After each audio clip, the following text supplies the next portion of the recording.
sobat-sobat dimanapun berada. Pada kesempatan kali ini kami akan menjelaskan materi IPA kelas 9 kurikulum 2013 tentang rangkaian listrik seri paralel. Sebelum masuk pada bagian pembahasan, ini dia nama-nama anggota kelompok kami.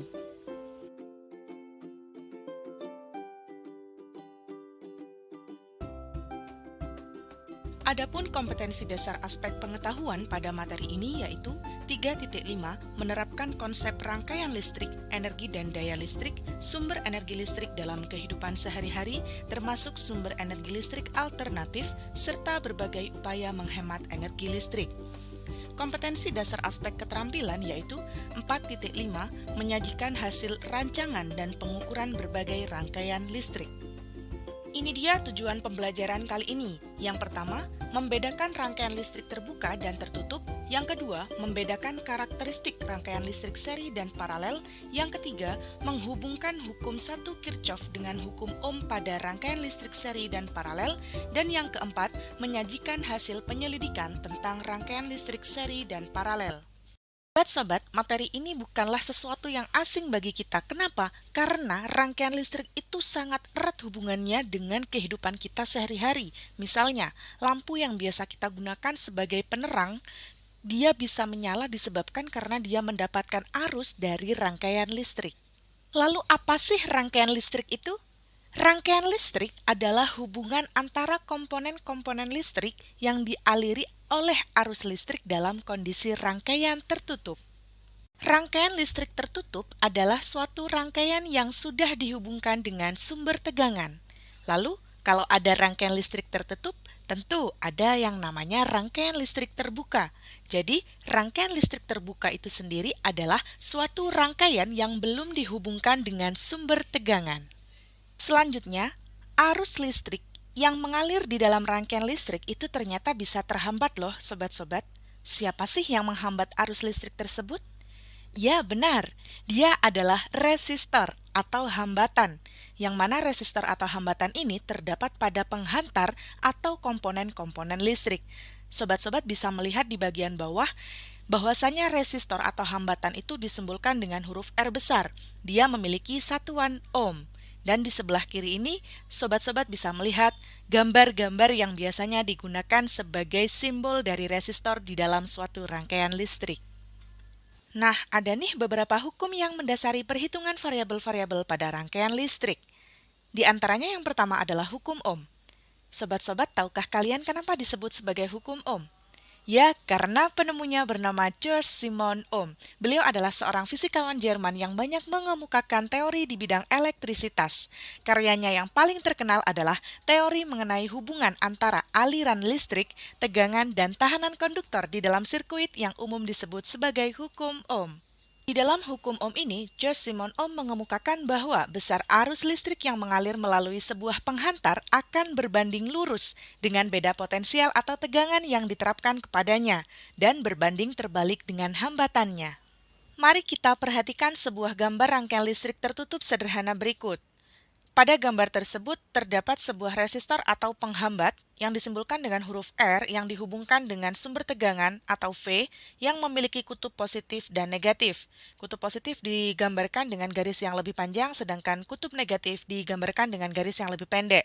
Sehingga mengalir sebuah arus listrik atau I pada rangkaian tersebut dari kutub positif ke kutub negatif. Besarnya arus listrik yang mengalir ini dapat dihitung dengan menggunakan formula matematis yang berlaku pada hukum Ohm, yaitu V sama dengan I dikalikan R.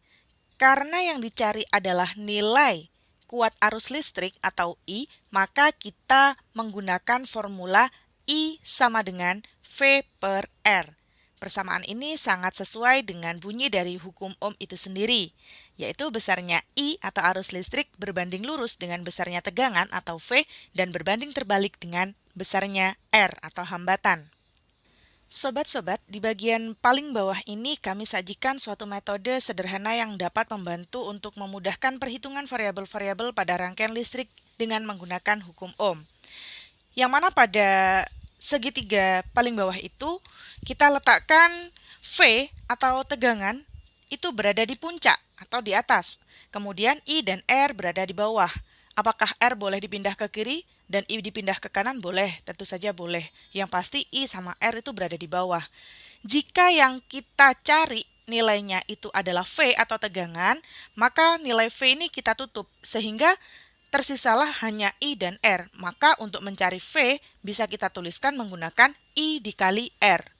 Kemudian jika kita mencari nilai arus atau I, maka I kita tutup sehingga yang tersisa adalah V di bagian atas dan R di bagian bawah. Sehingga untuk mencari nilai I kita bisa menggunakan V per R.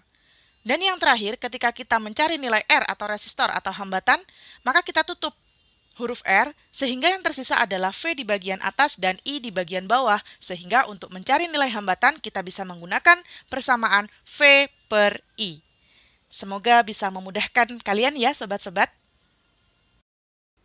Pada awal pembahasan telah disebutkan bahwa hambatan juga terdapat pada kawat penghantar. Nah, sobat-sobat, berikut ini adalah faktor-faktor yang mempengaruhi nilai hambatan pada kawat penghantar dengan suatu formula matematika R sama dengan Rho dikali L per A. Dengan keterangan R adalah hambatan dengan satuan ohm, Rho yang seperti huruf P itu adalah hambatan jenis kawat dengan satuan ohm meter, L adalah panjang kawat dengan satuan meter, dan A adalah luas penampang kawat dengan satuan meter persegi. Sehingga kita dapat menuliskan faktor-faktor yang mempengaruhi nilai hambatan pada suatu kawat penghantar. Yang pertama, hambatan jenis kawat, yang kedua, panjang kawat, dan yang ketiga, luas penampang kawat. Telah disebutkan bahwasanya salah satu faktor yang mempengaruhi nilai hambatan pada kawat penghantar adalah hambatan jenis. Apa sih hambatan jenis itu? Hambatan jenis itu sering dikenal dengan sebutan resistivitas, yang merupakan suatu tetapan yang membedakan daya hantar suatu zat dengan zat yang lainnya. Nilai hambatan jenis ini berbeda untuk setiap zat. Sobat-sobat bisa memperhatikan tabel yang kami sajikan.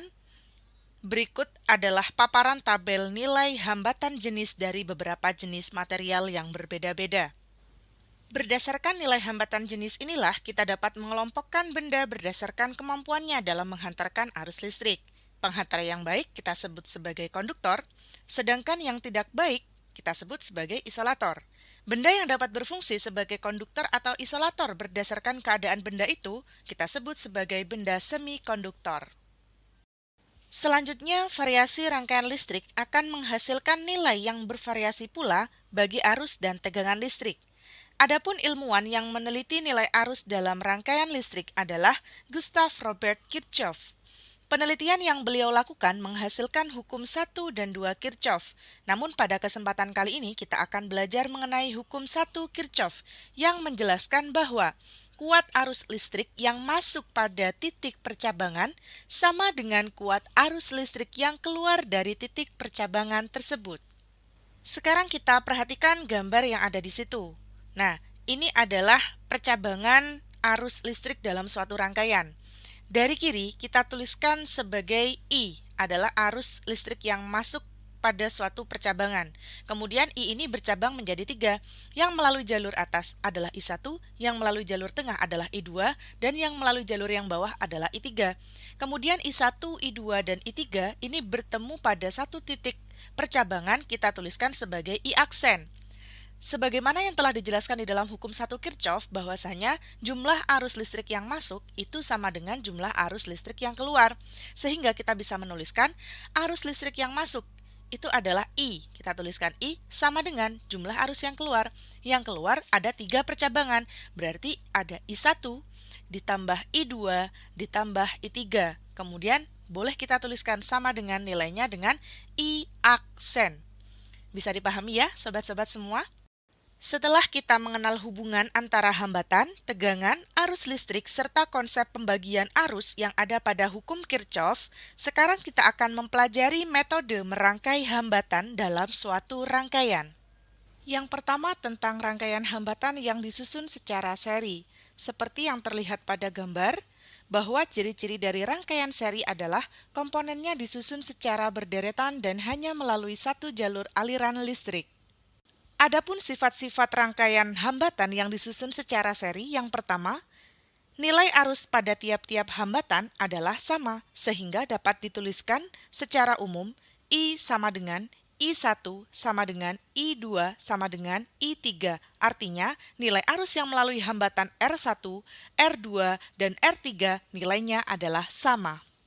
Yang kedua, nilai tegangan pada tiap-tiap hambatan berbeda untuk rangkaian seri, sehingga tegangan yang melalui hambatan R1 dan tegangan yang melalui R2 serta tegangan yang melalui R3 nilainya berbeda, sehingga secara umum dapat kita tuliskan bahwasanya tegangan V itu diperoleh dari V1 ditambah V2 ditambah V3 dan seterusnya. Dan yang ketiga, tentang nilai hambatan total atau nilai hambatan pengganti yang disusun secara seri dapat diperoleh dengan cara R sama dengan R1 ditambah R2 ditambah R3 dan seterusnya. Kita tinggal menjumlahkan ada berapa banyak R yang disusun secara seri di situ.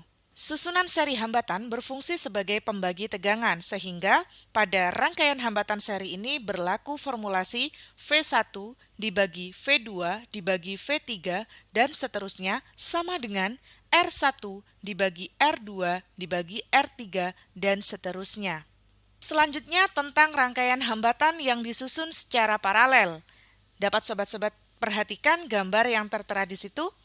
Bahwasanya pada rangkaian hambatan yang disusun secara paralel, dia memiliki komponen-komponen yang disusun sejajar, tetapi terdapat lebih dari satu jalur listrik, artinya dia bercabang secara paralel. Adapun sifat-sifat rangkaian hambatan yang disusun secara paralel, yang pertama, kuat arus I yang melalui hambatan R1, R2, dan R3 nilainya berbeda-beda, sehingga jumlah total kuat arus pada setiap hambatan sama dengan kuat arus masukan, sehingga dapat kita tuliskan sebagai I sama dengan I1 ditambah I2 ditambah I3 dan seterusnya. Yang kedua, nilai tegangan pada masing-masing resistor atau hambatan adalah sama besar, sehingga tegangan yang melalui R1 dan tegangan yang melalui R2 serta tegangan yang melalui R3 nilainya adalah sama, sehingga dapat kita tuliskan secara umum sebagai V sama dengan V1 sama dengan V2 sama dengan V3 dan seterusnya. Yang ketiga, tentang hambatan total atau hambatan pengganti. Untuk hambatan yang disusun secara paralel, kita dapat menggunakan formulasi 1/Rp. P itu biasanya disimbolkan sebagai nilai hambatan pengganti pada rangkaian hambatan yang disusun secara paralel. Kalau pada rumus yang tertera tersebut hanya 1/R. Sobat-sobat bisa menambahkan 1/Rp sama dengan 1/R1 ditambah 1/R2 ditambah 1/R3 dan seterusnya tergantung pada jumlah hambatan atau resistor yang terdapat pada rangkaian listrik tersebut. Susunan paralel hambatan berfungsi sebagai pembagi arus, sehingga berlaku formulasi I1 dibagi I2 dibagi I3 dan seterusnya sama dengan 1/R1 dibagi 1/R2 dibagi 1/R3 dan seterusnya. Untuk mengukur kuat arus listrik, kita menggunakan yang namanya ampermeter, dan untuk mengukur tegangan listrik, kita menggunakan yang namanya voltmeter. Yang mana dalam pengukuran ini, pemasangan ampermeter disusun secara seri terhadap beban, sedangkan voltmeter dipasang secara paralel terhadap beban, seperti yang tertera pada gambar tersebut. Pada model rangkaian hambatan seri dan paralel, masing-masing memiliki kelebihan dan kekurangan. Ini dia kelebihan dan kekurangan dari rangkaian hambatan seri dan paralel. Kelebihan rangkaian hambatan secara seri diantaranya yang pertama, jumlah kabel penghantar yang dibutuhkan lebih sedikit sehingga lebih hemat kabel. Yang kedua, biaya pemasangan lebih murah. Dan yang ketiga, meskipun hambatan pada masing-masing beban tidak sama, beban tetap dilalui besar arus yang sama. Adapun kekurangan dari rangkaian hambatan secara seri, yang pertama, jika salah satu beban padam, maka beban yang lain ikut padam.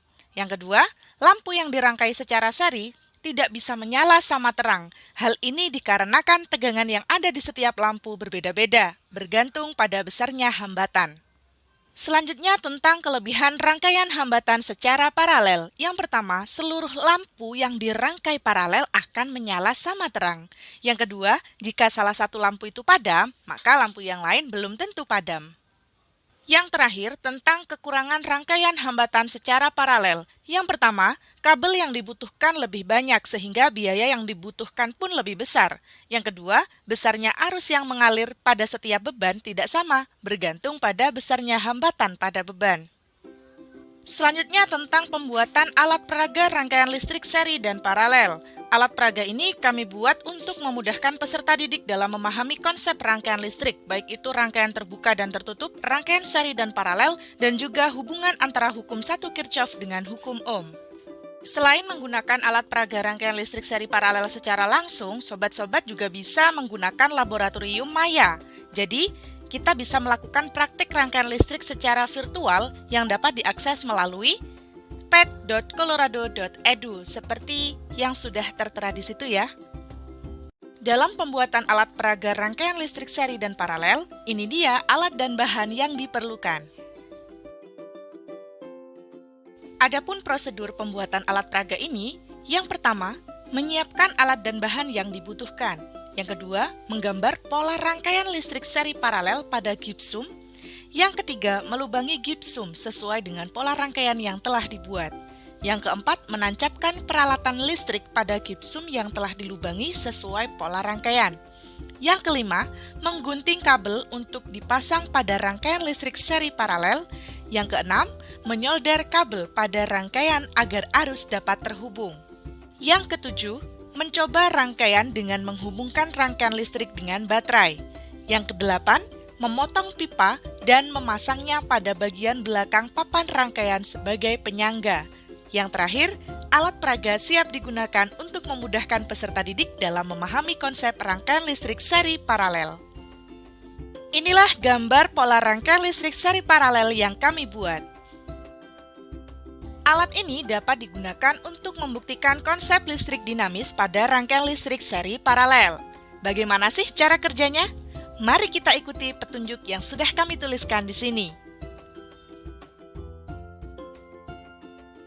Sebagaimana yang telah kami sampaikan sebelumnya, selain menggunakan alat peraga tersebut secara langsung, sobat-sobat bisa memanfaatkan laboratorium maya, jadi bisa melakukan praktik rangkaian listrik secara virtual yang dapat diakses melalui pet.colorado.edu.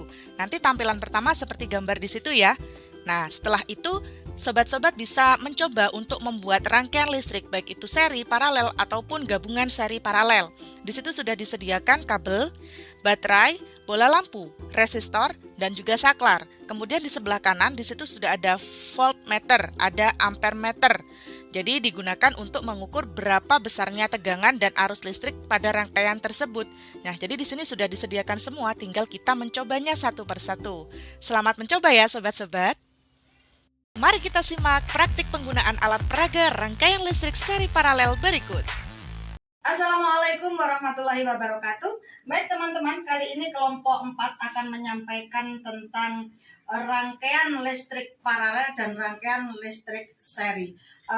Apakah ini sesuai dengan konsep yang kita buat? Mari kita buktikan. Yang pertama, kita akan membuktikan tentang rangkaian listrik yang disusun secara seri. Sebelum kita menyalakan saklar, jangan lupa kita nyalakan dulu baterainya sebagai sumber tegangan. Baiklah, yang pertama, kita akan menyalakan lampu 3, lampu 6, dan lampu 7. Maka, kita dapat menghidupkan saklar S1, S6, S8, S9, dan S3. Tada! Bisa diperhatikan ya sobat-sobat semua? Selanjutnya, kita akan membuktikan tentang rangkaian listrik yang disusun secara paralel.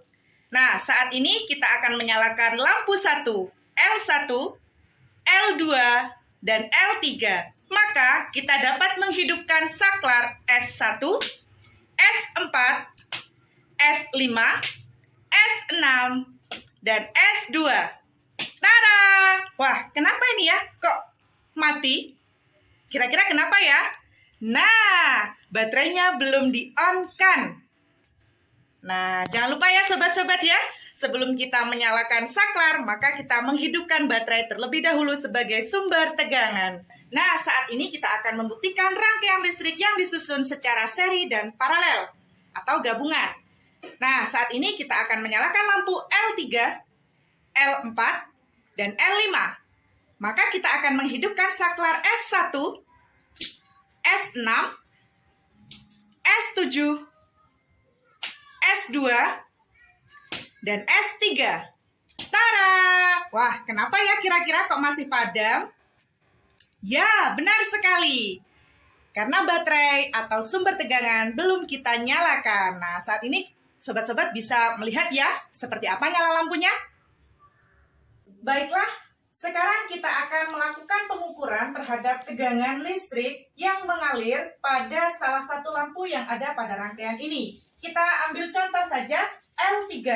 Nah, pada lampu L3 ini kita akan melakukan pengukuran berapakah tegangan listrik yang mengalir melalui hambatan ini.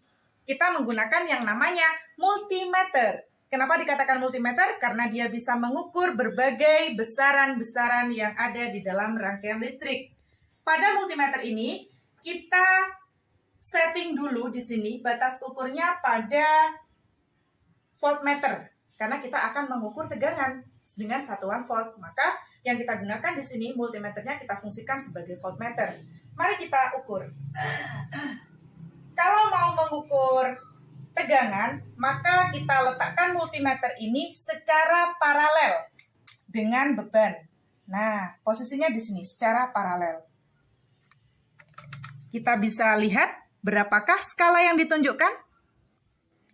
Nah, skala yang ditunjukkan di situ 125, sedangkan skala maksimal 250. Dan batas ukurnya kita menggunakan 5 volt. Maka dari itu, berapakah nilai tegangan yang ada pada L3?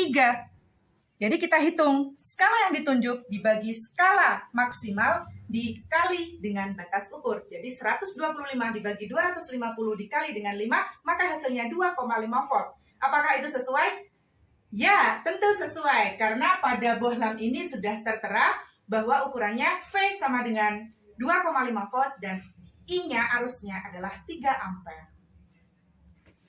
Nah, untuk selanjutnya, dalam melakukan pengukuran terhadap arus listrik yang mengalir pada hambatan atau lampu-lampu pada rangkaian listrik ini, kita menggunakan yang namanya ampermeter. Mohon maaf ya sobat-sobat, karena di sini alat kami terbatas, ya untuk bagian ampermeter itu tidak bisa digunakan, maka sobat-sobat bisa mencoba di rumah ya, di rumah masing-masing ya, dengan cara meletakkan ampermeter secara seri dengan hambatan atau lampu yang ada di sini. Kalau tadi kita mengukur secara paralel di sini karena kita mengukur tegangan, kalau mengukur kuat arus yang mengalir kita letakkan di sini. Nah, jadi dia disusun secara seri terhadap hambatan atau lampu ini.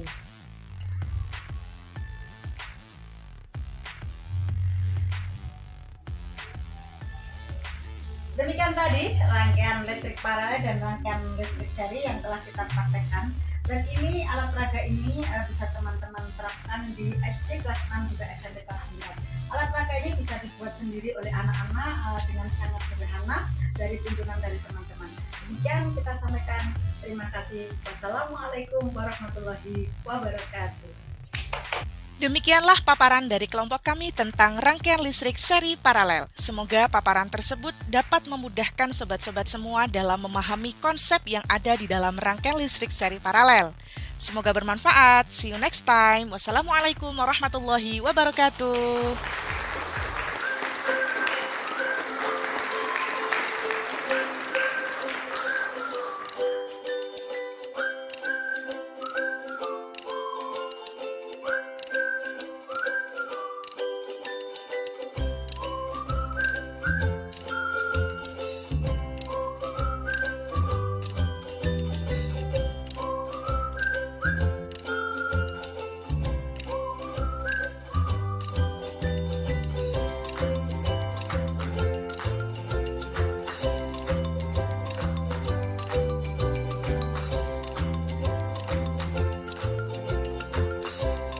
Kata-kata hari ini Bunda.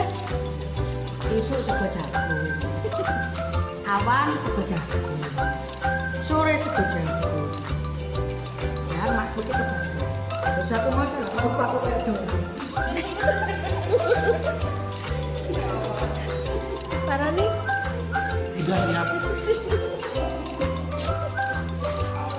Pak Andi, Lowe. kata-kata hari ini Bunda. Isu sego jagung, awan sego jagung, sore sego jagung. Jangan makku itu kebagus. Terus aku mau coba lupa aku kayak dulu. Pak Roni, Sudah siap. Pak Andi, Lowe. kata-kata hari ini Bunda. Isu sego jagung,